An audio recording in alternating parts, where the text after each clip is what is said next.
Hey y'all, it's 2:53, April 6th. My last video was April 5th. It's 2:53 a.m. It's the morning time. I finished one page of Bible study, and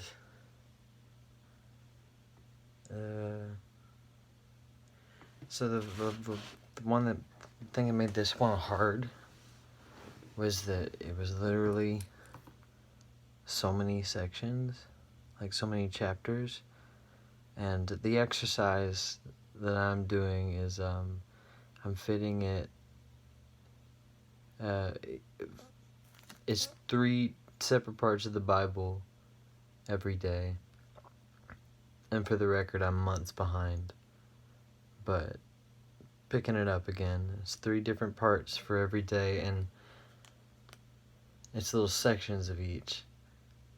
And I am my medium for this is a Hobonichi Teko, Shigesato Itoi's invention. It's a planner. It's beautiful. It's small. And this is the reason why is it becomes a very compact tool to get the key things that I need to understand, the things that pop out when I read. That's essentially my only rule for how I'm using it. The things that are necessary to explain in as few words as possible, and the things that pop out to me as I read. And so, inherently, a lot is omitted, a whole bunch. And so the exercise really is just me saying the notes out loud.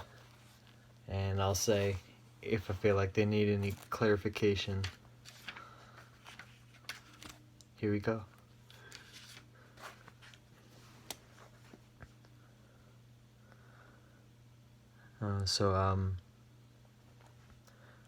Sections today are Job 25, 26, 27, 28, 29.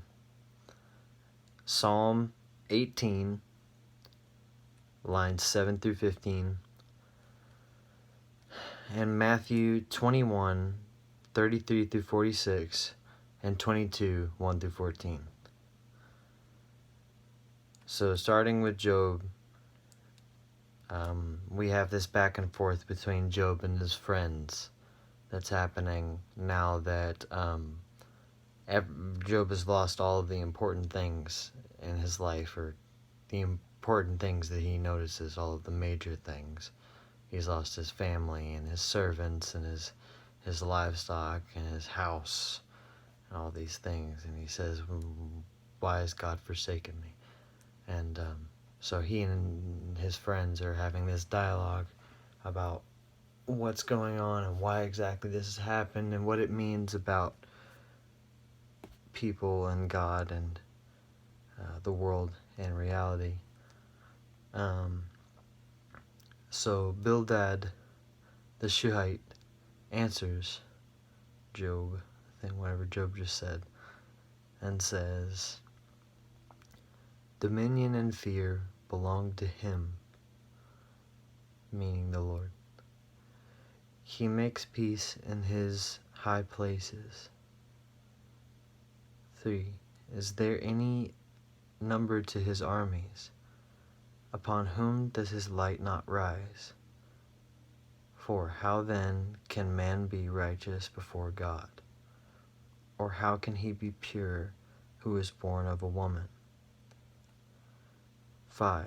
If even the moon does not shine, and the stars are not pure in his sight. 6. How much less man, who is a maggot, and a son of man, who is a worm.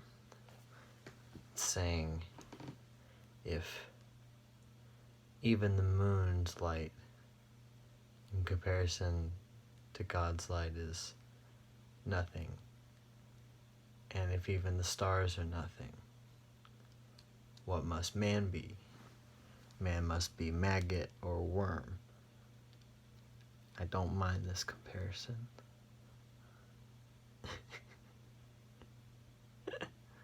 I've made it before. But Job answered and said, and this is Job 28, how have you helped him who is without power? How have you saved the arm that has no strength? How have you counseled one who has no wisdom? And how have you declared sound advice to many? To whom have you uttered words, and whose spirit came from you? Job 27, a whole chapter later, he says, my heart shall not reproach me as long as I live. He's talking about the temptation that comes his way, and the people who set upon him, and the people who wish him harm, and his enemies. He says, the world will never take my heart. My heart shall not reproach me as long as I live. 13. This is the portion of a wicked man with God. 14. If his children are multiplied, it is for the sword. And his offspring shall not be satisfied with bread. 18. He builds his house like a moth, like a booth which a watchman makes. This is lowercase he. 19. The rich man will lie down, but not be gathered up. He opens his eyes, and he is no more.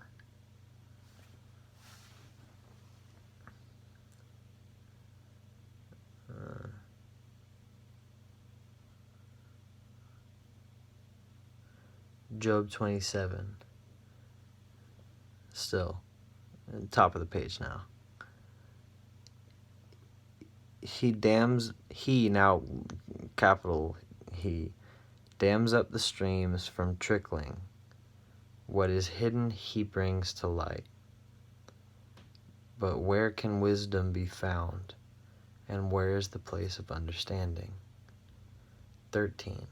Man does not know its value, nor is it found in the land of the living. 26. When he made a law for the rain, and a path for the thunder. 27. Then he saw wisdom and declared it. He prepared it, indeed, he searched it out.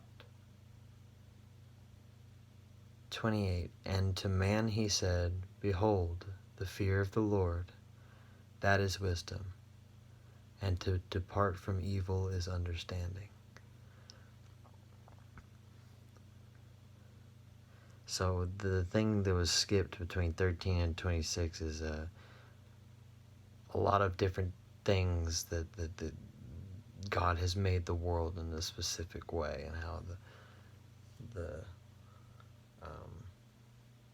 horizon curves, and how the clouds light but hold rain, how the rain does not drag them down. All sorts of natural phenomena.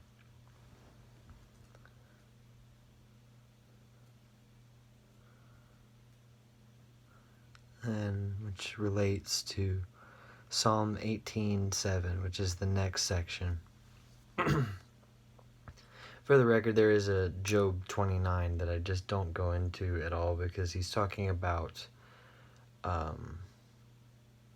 how things used to be for him back when God blessed him, which is to say that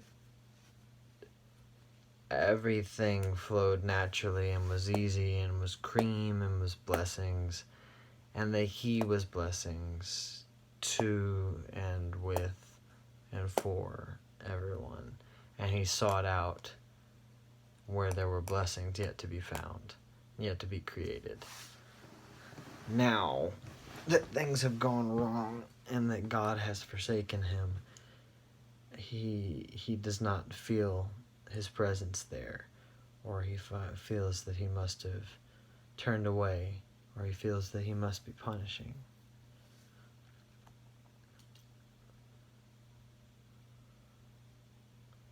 So Psalm 18:7. Then the earth shook and trembled, the hills quaked, because he was angry. 8. Smoke went up from his nostrils, and fire from his mouth. 9. He bowed the heavens also, and came down dark under his feet.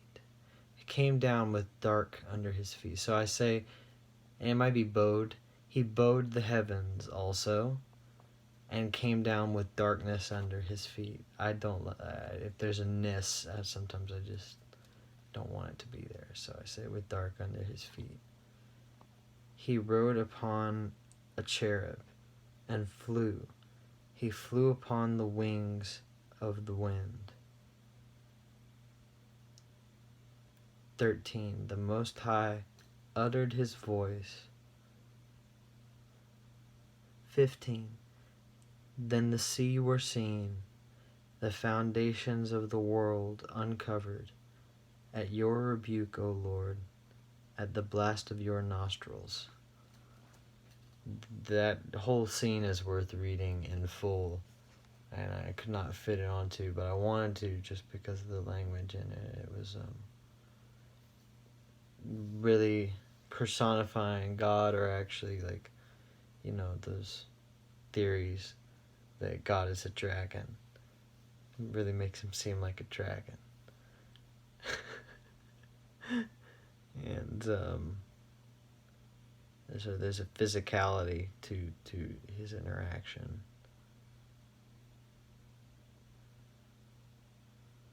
His nostrils. So the Matthew verse for today is a couple things. So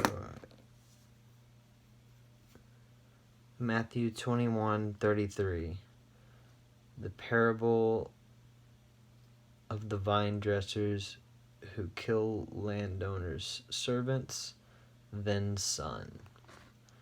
I'm just gonna read these for you. I'm gonna read them straight from the horse's mouth, cause just so you can hear the whole thing. But I imagine, like, the reason I wrote it like that is I imagine I'll be able to look up parable with the, and I'll find the parable, because it's been written about somewhere. So if I have what it is, I can find it later. So here.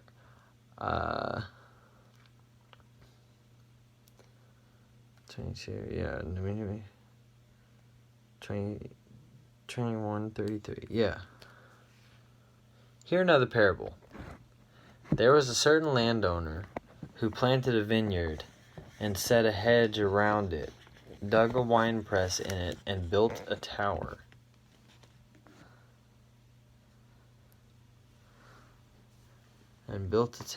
And he leased it to vine dressers, and went into a far country. 34. Now when vintage time drew near, he sent his servants to the vine dressers, that they might receive its fruit. 35. And the vine dressers took his servants, beat one, killed one, and stoned another. 36. Again, he sent other servants, more than the first, and they did likewise to them. So they also were killed and beaten. 37. Then last of all he sent his son to them, saying, They will respect my son. 38. But when the vine dressers saw the son, they said among themselves, This is the heir. Come, let us kill him and seize his inheritance. 39. So they took him and cast him out of the vineyard and killed him. 40. Therefore, when the owner of the vineyard comes, what will he do to those vine dressers?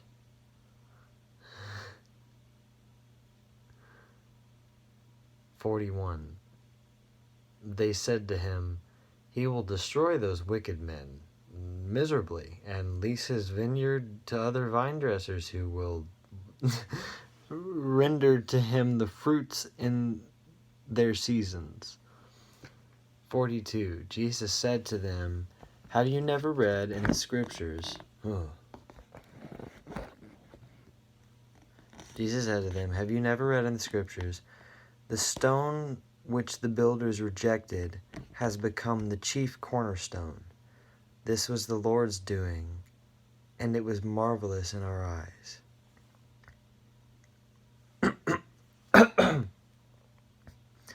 The stone which the builders rejected has become the chief cornerstone. This was the Lord's doing, and it is marvelous in our eyes. 43. Therefore I say to you, the kingdom of God will be taken from you and given to a nation bearing the fruits of it. 44. And whoever falls on this stone will be broken, but on whomever it falls, it will grind him to powder. That is so funny to me. Either way, there's some breaking happening. But whoever falls on it will be broken. Whoever it falls on will turn to powder.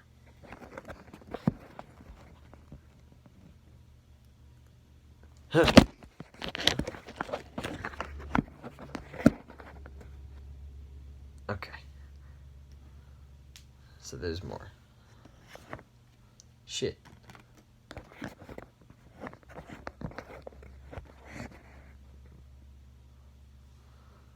Okay.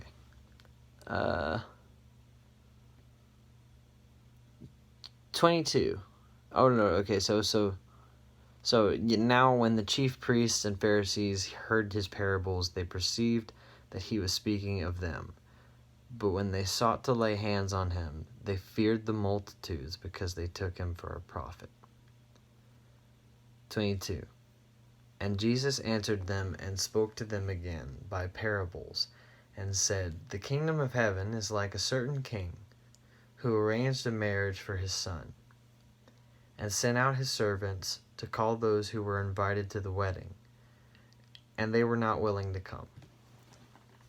Again, he sent out other servants, saying, Tell those who are invited, See, I have prepared my dinner, my oxen and fattened cattle are killed, and all things are ready. Come to the wedding. 5. But they made light of it and went their ways, one to his own farm, another to his business. 6. And the rest seized his servants and treated them spitefully and killed them. 7. But when the king heard about it, he was furious, and he sent out his armies, destroyed those murderers, and burned up their city. 8. Then he said to his servants, The wedding is ready, but those who were invited were not worthy. 9. Therefore, go into the highways, and as many as you find, invite to the wedding. 10. So those servants went out into the highways and gathered together all whom they found, both bad and good, and the wedding hall was filled with guests. 11. But when the king came in to see the guests, he saw a man there who did not have on a wedding garment. 12. So he said to him, Friend, How did you come in here without a wedding garment?" And he was speechless. Then the king said to the servants, "Bind him hand and foot, take him away, and cast him into outer darkness. There will be weeping and gnashing of teeth." 14. For many are called, but few are chosen.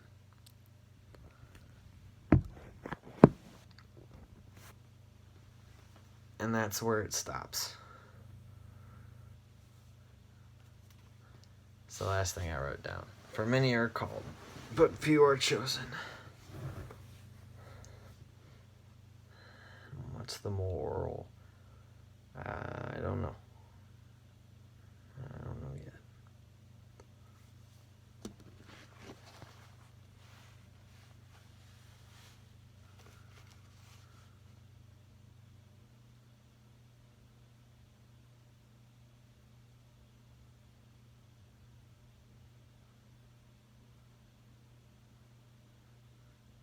If I can apply this to the tarot reading at all from today, think about the earth shaking and trembling and the hills quaking and the mess and the smoke and the fire.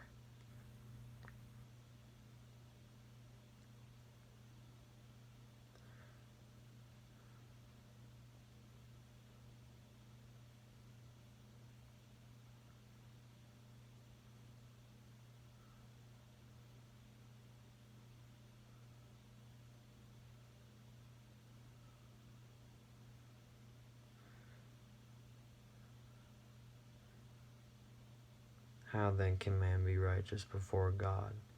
Well, what's the right way to spend your time?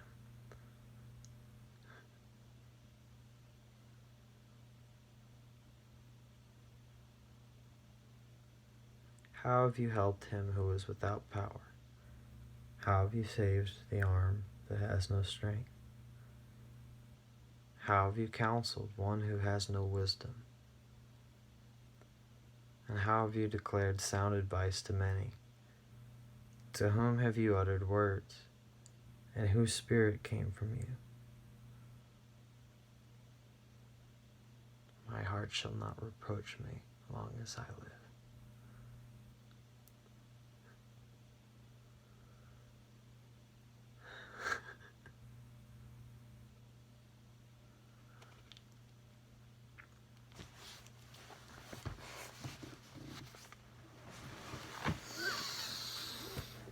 Night.